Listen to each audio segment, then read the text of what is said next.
up, guys? Welcome. Welcome, Laura. Welcome, Mark. Hello. Welcome, Corey, Michelle, Valerie. How's you guys' week going so far? Pretty good. Everything's good. How about you guys? Excellent, excellent. Where are you calling in from today, Mark? I'm stationed in Indianapolis, but I work Atlanta, Florida, and Indy. Nice, nice, good. Yeah. Love it, love it. Welcome on today. Thank you. We're curious. So you're on. How are you doing today? How's Phoenix? Looks like Corey. Can you hear me? There we go. Yeah, coming through loud and clear. Oh, good, man. Yeah, no, it's good, man. We are warm. We've been hitting 110 the last few days. Yeah, high. It's great stuff. Yeah, high 80s here in Virginia this week, and I was dying. Oh, You guys do it. But yeah, awesome. Awesome. How's the little one? oh my God, bro. She's amazing. Yeah. She's talking blah, blah, blah, ma, pa, pa, pa, pa, all that, you know, crawling around all over the place, rolling around all over the place, starting to get into things. I mean, she's just 10 months old, man.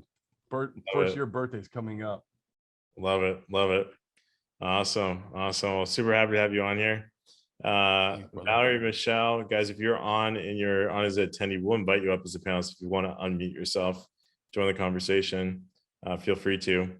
It looks like we got Lauren on. Lauren, how are you doing?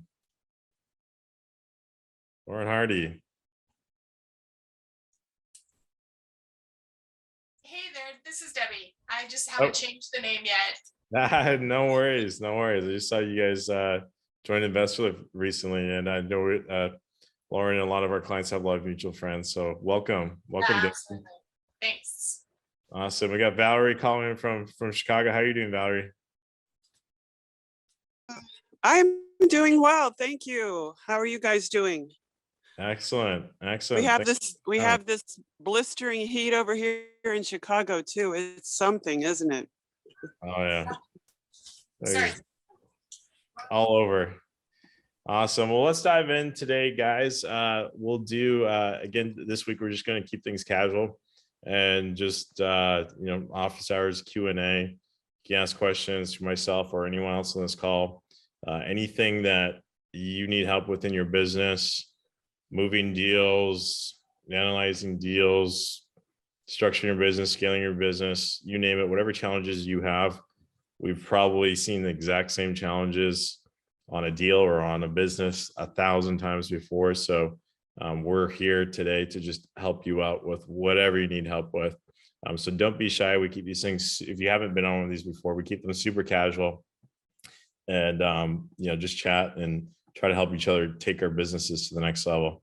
Today's going to be a little bit shorter. I have a hard cutoff at 2:45 because I got an appointment I got to take my wife to. So I got a hard cutoff in about 40 minutes. So it'll be a little bit shorter than normal, but we can dive in. I think we get a lot done in the next 40 or so minutes. So let's open things up. Who here on the call has something they would like to get help on? Hello, this is Valerie. Hey, Valerie, go ahead. Yeah, I got a quick question. And this is something I've been working on for a couple months now.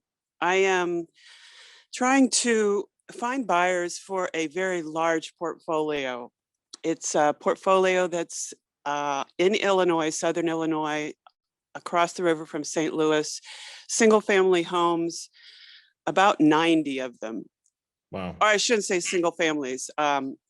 They're rental properties. It's a mix. It's a mix of single families, duplexes, a couple tris, some quads, a couple of 6s and an 8, and all owned by the person who rehabbed them or acquired them and brought them into the portfolio. It's a $17 million portfolio. And he has been trying to market this through others, and then myself got involved. And I've put it out to buyers, and he has pro formas. He has all the information there listed, and it's just, the price is coming in too high. And I've been interacting with his representative and telling him some of the buyer feedback. Price is too high. It's coming in with his numbers. And he also had a price reduction of 2 million about a month and a half ago, and he offered some terms.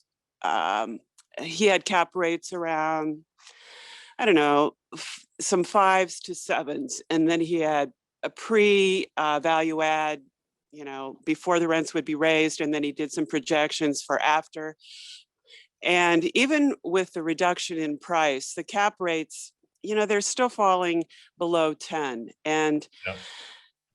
I just kind of need to know, maybe you guys have some kind of beat on the market. One of my buyers just said, I look for this cap rate, and it's my first pass. I don't do anything else until I meet my own cap rates. And what kind of stuff are we looking for on a portfolio like this? Is that particular buyer way off base?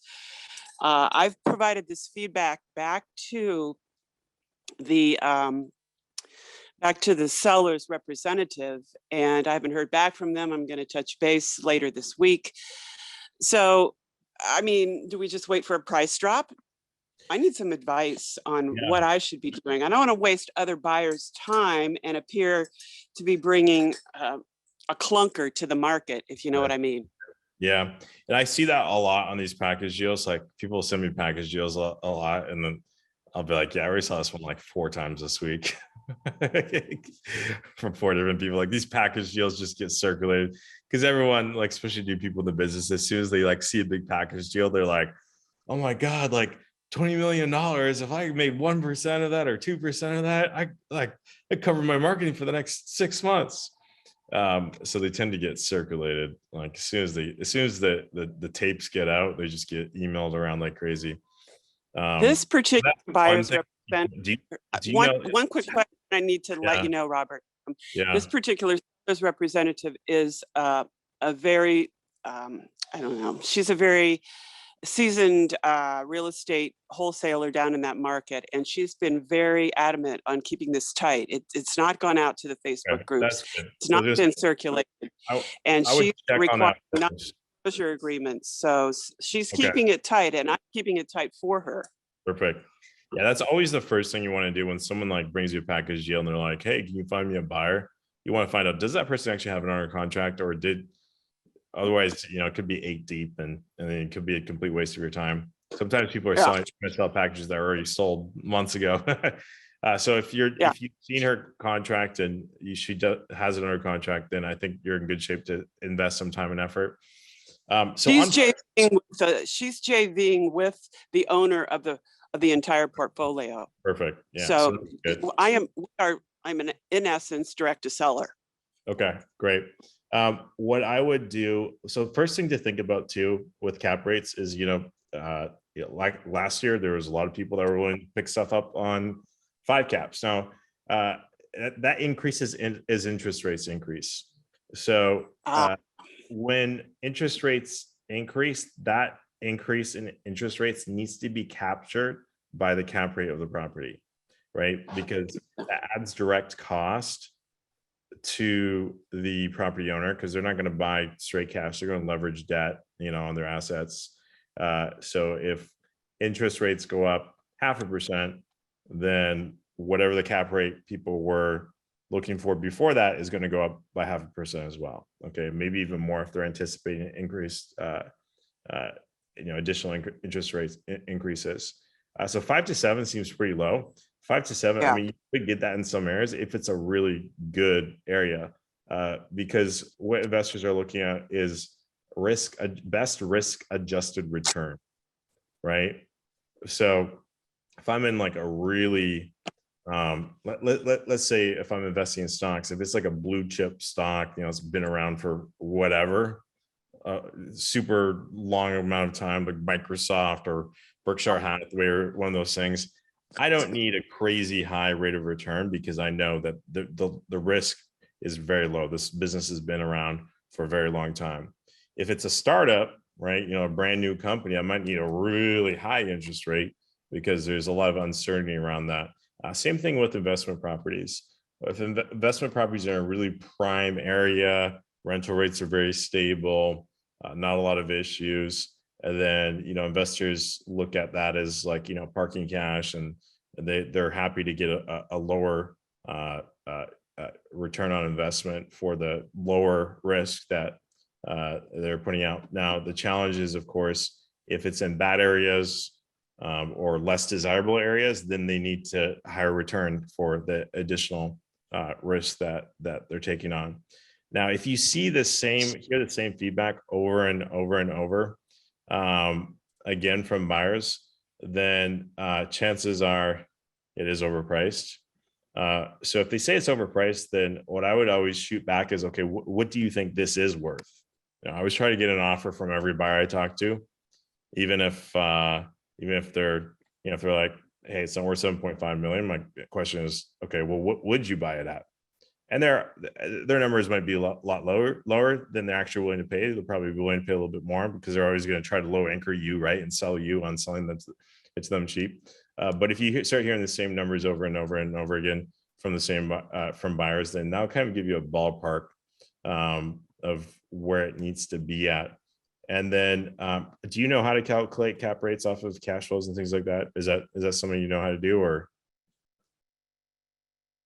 it is a little tricky? Do you have any experience with that, Valerie? I think you're on mute.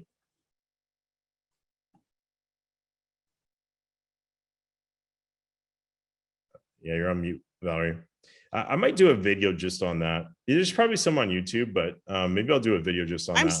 I'm sorry, I was muted. Yeah. So with the cap rates, I'm not an expert, but I'm good with numbers, and I looked over the cap rates that the one person was giving me, and I figured it out, no big deal.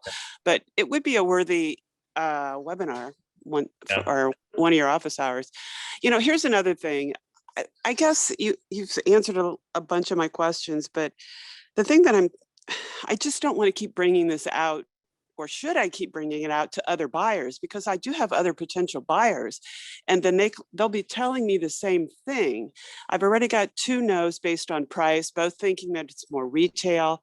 So do I just keep taking it out anyways to get more qualifications on, what they would offer?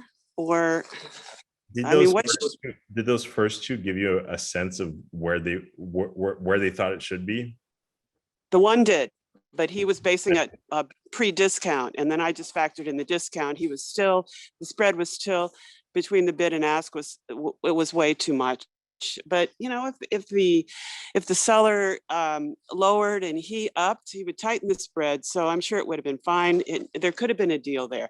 The second buyer wouldn't even look because the cap rates didn't flush out initially. She does like layers of analysis. Her first layer was, boom, no, I won't look at it because it doesn't meet my cap rate. Yeah. And then she would have really dug into the pictures and other things, but she didn't go any further. So I can continue to do that. Should I, or am I wasting my time and others' time? I don't want to waste people's time. Yeah, 2 buyers is not a huge sample set. Okay. You want to talk to a few more people. If you talk to a dozen people and they're all telling you the same thing, then you might want to work with whoever it is on reanalyze it. What I would do is try to analyze it yourself and look at what it should be worth. Like as you talk to those buyers, ask them what kind of cap rates they're looking for in that area, and get feedback, and you yourself try to figure out where it should be priced. And then if you know it's priced correctly, then it's just a numbers game. Try to show it to as many people as you can, because eventually you'll find the right buyer. Okay. But it sounds like there could be a pricing issue there. If there is a pricing issue, they might just be beating a dead horse. But 2 buyers is not a big enough sample set to figure out if there's a pricing issue. All right, so I think that's the advice I need. I'm going to continue to take it out. As far as pricing a big portfolio with all those individual cap rates, is it then in the end, is it just an average of all the cap rates of all of the different properties? Just kind of a weighted average, blended weighted average based on, the dollars invested. Now, here's the other thing too. It's so much harder to move a package is a full package usually than it is to break it into smaller packages and sell as smaller packages. Because if there's like multifamily mixed in single family, or like it's like in a bunch of different areas, what I've found in the past when I've had to sell like big packages is I can fire a buyer for like a segment of it, where some buyers like, hey, I'll take these 10. And then you sometimes have to just chip away. Do you know if your buyer is willing to do that, or are they like they are willing to chip it, break it up? They already have. They've subdivided it into 3 sub portfolios based on financing restrictions from the person who they refinanced this earlier this year, and that's a given. You can't pick and choose from the portfolio. You choose portfolio A, it has its mix, or you can choose A and B, A, B, C, C and D, but you can't pick out of the portfolios. But they've already done that. Yeah. Okay. That's good. And then the final thing too, is even if it is overpriced, you can still move overpriced stuff with the right terms, right? So it was just a comment here in the comments here. Would you take 30% as a no? So if you can get creative, I always forget how to pronounce it. Your name, is it? It's just Nguyen. Nguyen. Yeah. So Nguyen, are you doing some commercial or package stuff, some package deals? Yeah, my partner underwrites these. We do have some heavy investors here in New York who are looking to get into stuff like this. And if they can get in creatively by, maybe holding a 30% note, which carries their down payment and their entry fee into the deal, and everything else makes sense, then it's a possibility that they will execute on something like this. There you go. Hey, Robert, they also have offered seller carryback for $2 million. So he started at 17.6, he dropped it to 16, and then he offered seller carryback on that $2 million. So yeah, get that's creative on the terms. And have you posted on InvestorLift? I would not do that. That's outside of the parameters of what the representative wants me to do. When you talk to buyers, just let them know you're open to creative deal structuring. And then I would grab Nguyen. Kier, you'll be able to share your contact info in chat. And you guys should just connect after this, because there you go. You might have a buyer right there.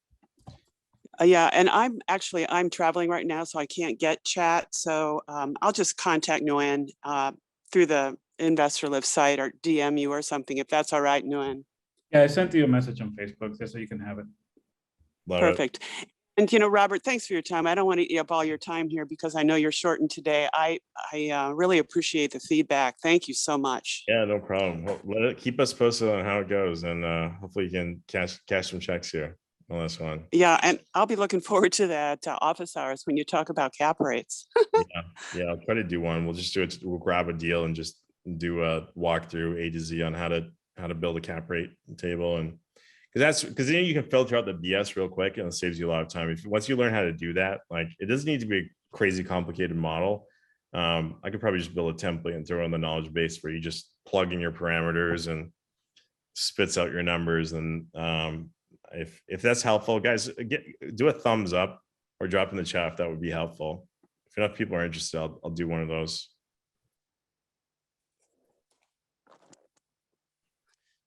So thanks again, Robert. I'm going to have to bid adieu, but I really appreciate your time. And thank you, Nguyen, for stepping up and offering as well. Thanks. There you go. If anyone else has package buyers, drop your name down in the chat, and Valerie will connect with you. Awesome. Okay, guys, who else has something that they want to get feedback on? Feel free to jump in, guys. I see 10 of you are as attendees. If you want to come up as a panelist, so you can unmute and join the conversation, just let us know. We'll invite you up as a panelist. All right, who's got questions? I have a question, I guess. Yeah, go ahead.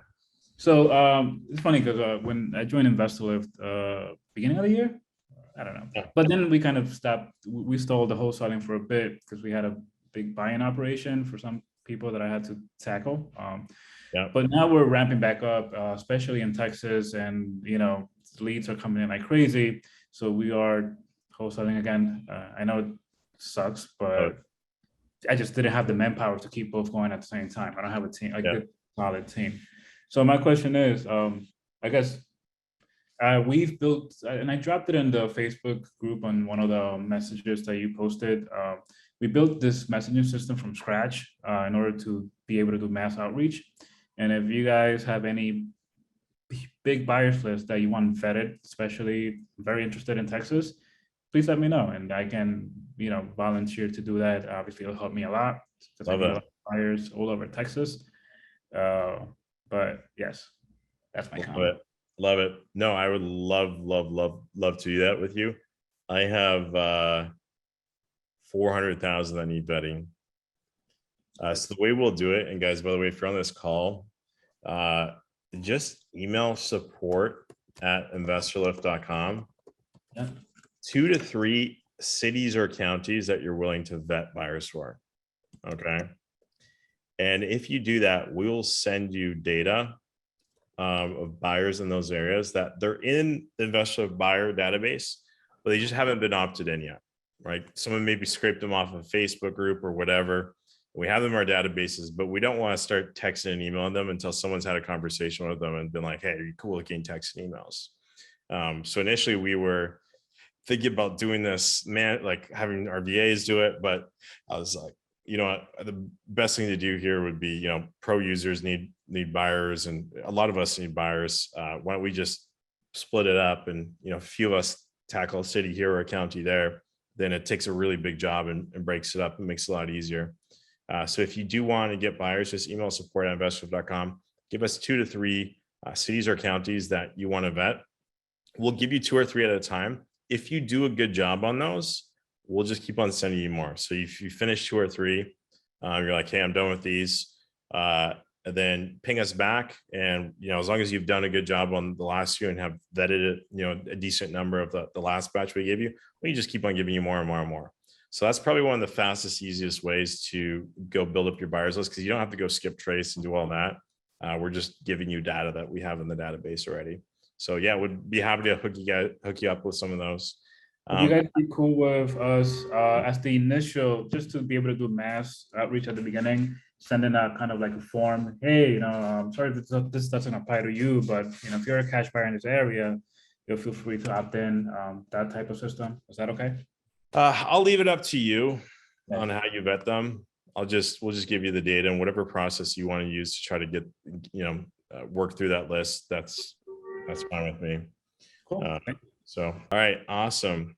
Yeah, if anyone else wants buyers, just email support@investorlift.com. We'll hook you up. Great. Also, something we just did this week, we just got it done today. It's not live yet, but we just did the most insane skip trace on all of the people inside of God Mode, not the companies, but some people buy through their name, but they do skip trace provider. I tested it on a test data set, and literally every single person I called, I got right number on. I probably did 30, 40 calls, and I was able to get in contact with all of them. So it is insanely good. So we just skip traced hundreds of thousands over the last few days. We're now plugging all those phone numbers in to God Mode right now.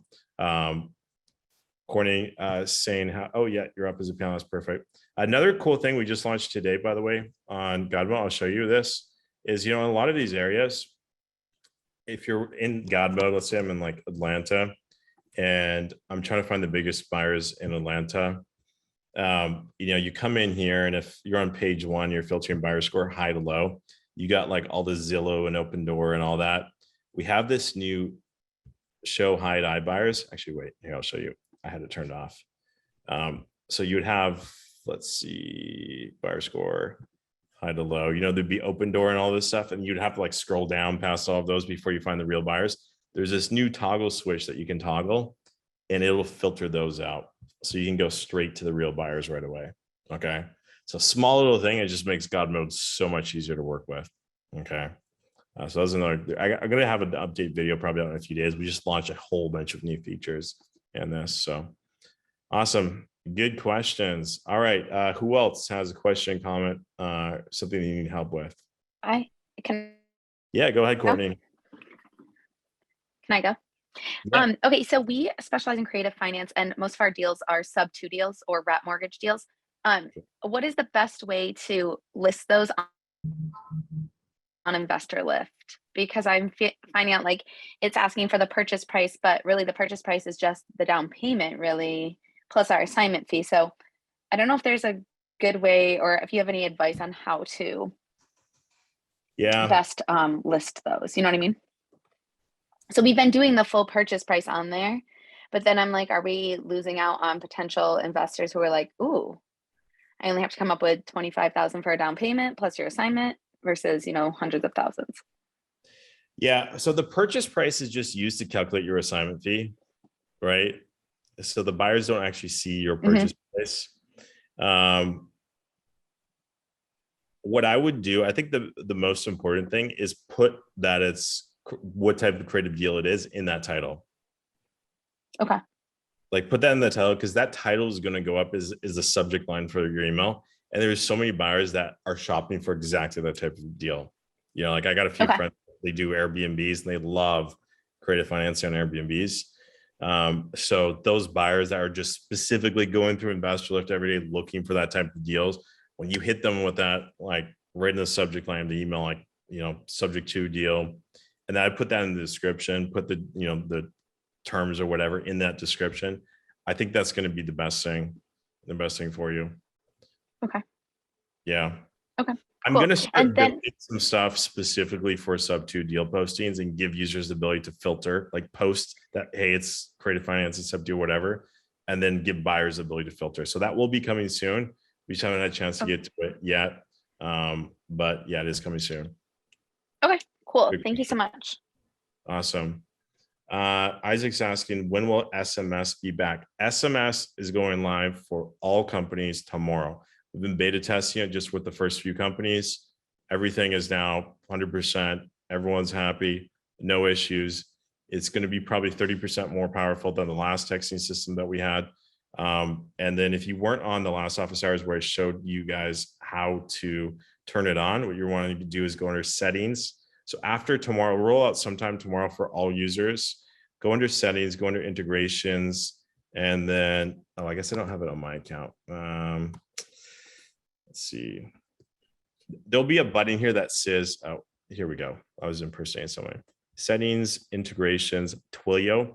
And there'll be a little toggle switch. I've already done mine, but there'll be a toggle switch that switches on here. You switch it on, click go.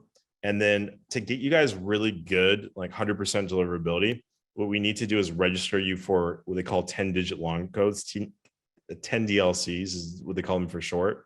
Those give you the maximum deliverability on all carriers. To get those though, you got to register them. So it'll take you through a prompt. They'll ask you for like contact info for whoever's buying the phone number, the business address, the EIN. The business address needs to be the same as the one you have with your EIN when you registered your EIN. Okay. If you don't know what that EIN is, it's employment identification number. That's kind of like your social security number for your business. If you don't have one for your LLC, just Google like get your EIN online. It'll take you to the IRS website. You can get one in about 10 minutes. But I'm guessing most of you guys probably already have one of those. So you just plug those in, and then usually within about 24 hours, you'll get your 10 DLC phone number issued, and you'll be good to go for texting. Cool. Do we register through Twilio, or do you have to, yeah, you got to do it through InvestorLift for it to work properly. Yeah. Good question. Oh, we got Andrew. That was Andrew. Hooray. Welcome, Andrew. How you doing, brother? Doing good, man. We've had a good week. We got that big Cali deal locked in this week, and we got another one in Chicago, and we're getting ready to lock in 2 more in Arizona. So having a solid week. Hell yeah. Congratulations, man. That's killer. Glad to hear it. Yeah, come down to Virginia sometime soon. We get to catch up and hang out. Yeah, we do, man. I want to take my wife down to the that resort over there. So we'll probably we'll figure something out soon. 4th of July they do an insane fireworks show there. It's probably booked up already, but I would check their website. I'll check it out. I'll be there. It's gonna be good. Awesome. All right. Who else has questions, comments, or things they need feedback or help on?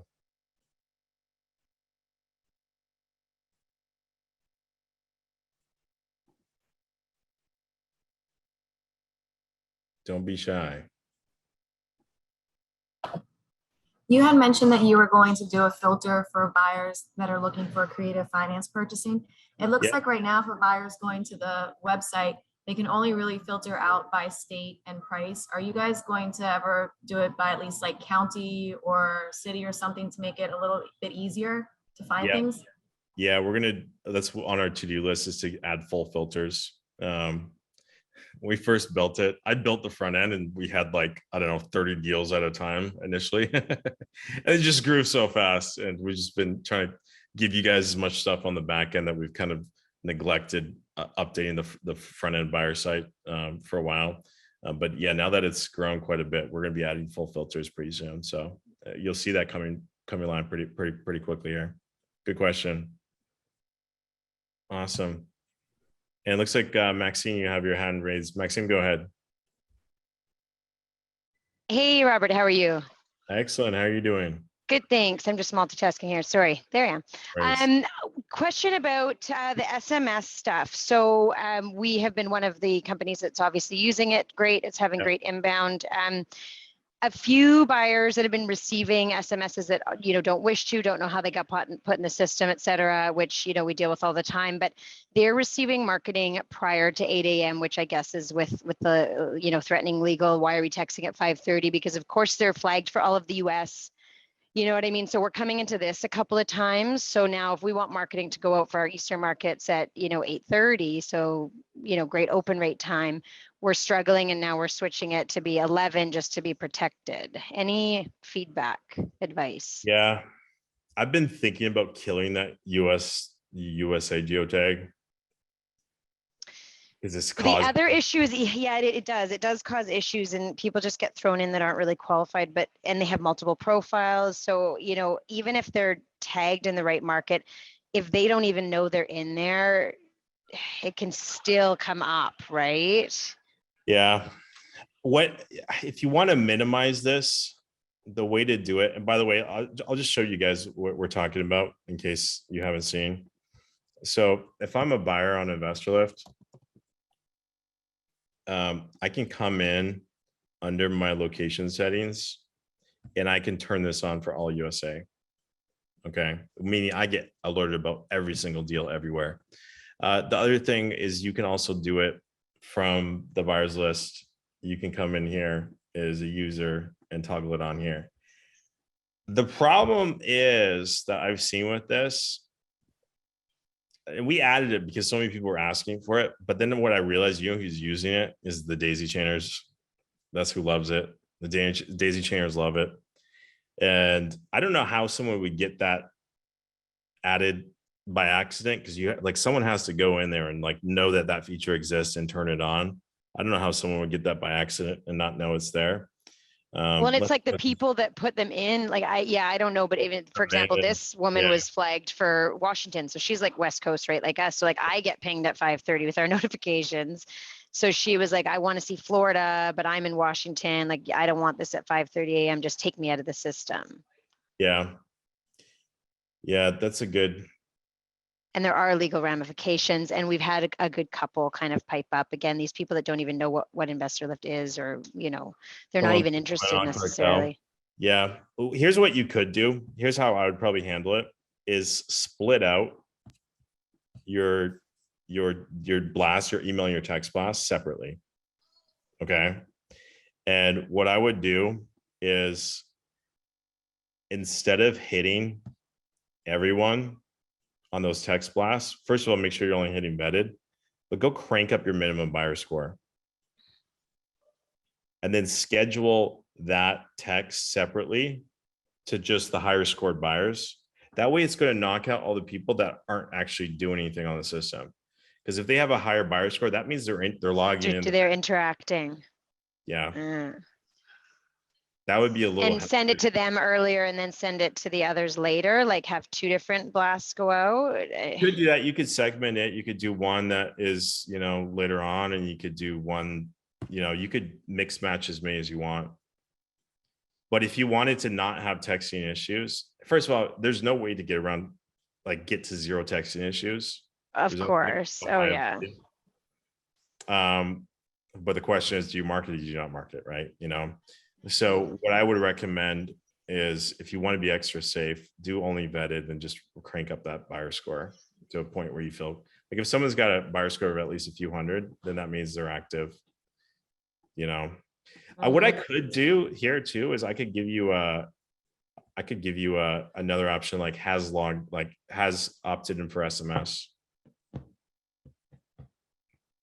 But I feel like they themselves don't opt in, like whoever puts them in opts them in, like that's the thing, like we really qualify before we dump into the system. Yeah.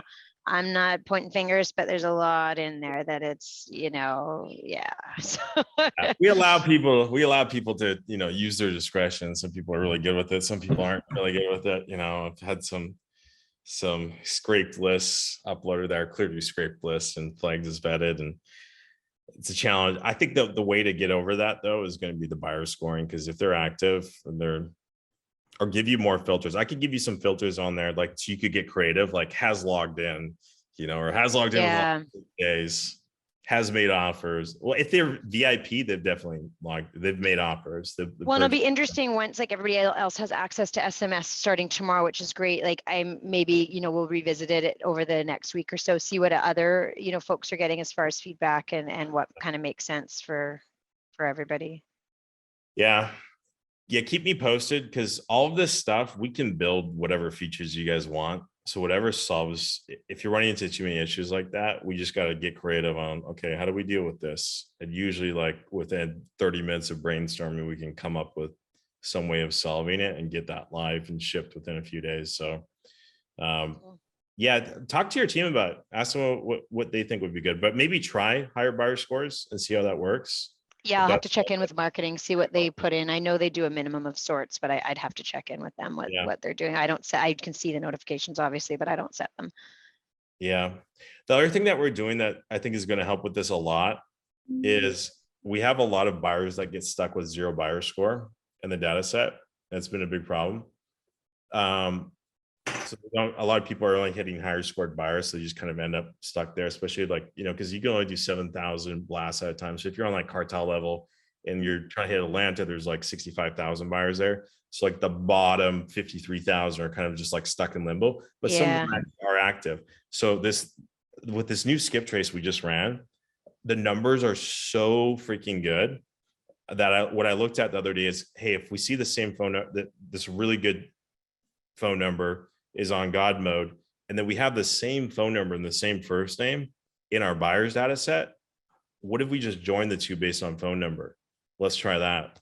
And so I ran that on a test sample the other day, and about 30% of the phone numbers I ran, I was able to link up and then get those phone numbers and all those God mode profiles linked up to the buyers. So I just tried it on a small sample of about 3,000 buyers, but I got about 30% link rate. So we're going to be running the entire few 100,000 that we just skip traced, doing the exact same thing. And that's going to take a lot of those dormant buyers that have 0 buyer score and pull in their God mode buyer scores, linking those up and bringing those to life. And then we'll probably have some teams just like go through and call them, make sure they're all opted in and stuff. But then we're going to be a lot more focused. And I think that should help a lot of this. We're toying around this concept of like premium buyer. Like premium buyer is like, they've opted in, they've signed like non-disclosure, non-circumvent, they have linked deals, like, fully opted in, fully verified that they're actually doing deals with deals linked, all of that. We're just trying to figure out what the best way to execute on that. But some of these new features you see are headed in that direction, because it's 80-20 rule, right? Like 20% of buyers are going to make you 80% of the money. So it's just about identifying that 20%. Love it. Okay. Andrew Hooray says, with Burner, I know it has preventative measures that blocks any communication going to a buyer based on their personal location. but not sure how hard that would be to implement, but might be a solution. Interesting. Yeah, Andrew says I usually add at least 10 buyer score to avoid that. So Andrew, you're saying that? I feel like we do that. Yeah.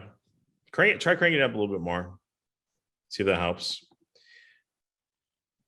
Will there be a multifamily filter? There is on buyers lists. I'll add that as well to the front end pretty soon. Good question. Robert, where could I go to get set up with a website for PPC? So you guys, you get one with your site with InvestorLift. So if you just go on the knowledge base and go to InvestorLift InvestorLift setup and how to set up your landing page in 10 minutes or less. Just watch this video and that will give you directions on how to set up your landing page pretty fast and easy. Awesome. All right. Giovanni, how are you doing, brother? Good to see you. I'm doing great. How about yourself? Awesome. How can we help you today? Oh, I accidentally raised my hand. My apologies. Oh, no. By the way, I saw I think it was you or Thomas messaged the other day. You guys are consistently over 250. So let's touch base soon. But sounds like you guys are crushing it. Yeah. I've been slammed this week, but yeah, let's chat soon. All right, for sure. Is anyone having good results with SMS marketing for sellers? Tons. I know tons of people are getting great results texting for sellers. Anyone here want to share any of their experiences texting sellers?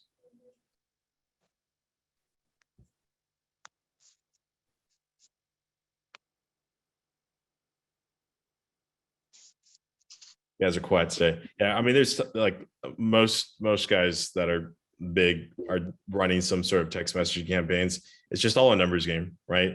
So if you're not having results, just number one, make sure you're getting decent delivery with the software you're using. And then number two, just make sure that whoever's sending your text messages is doing a good job with it. I got to jump off here, guys, and head out to an appointment. But I want to thank you guys all for jumping on.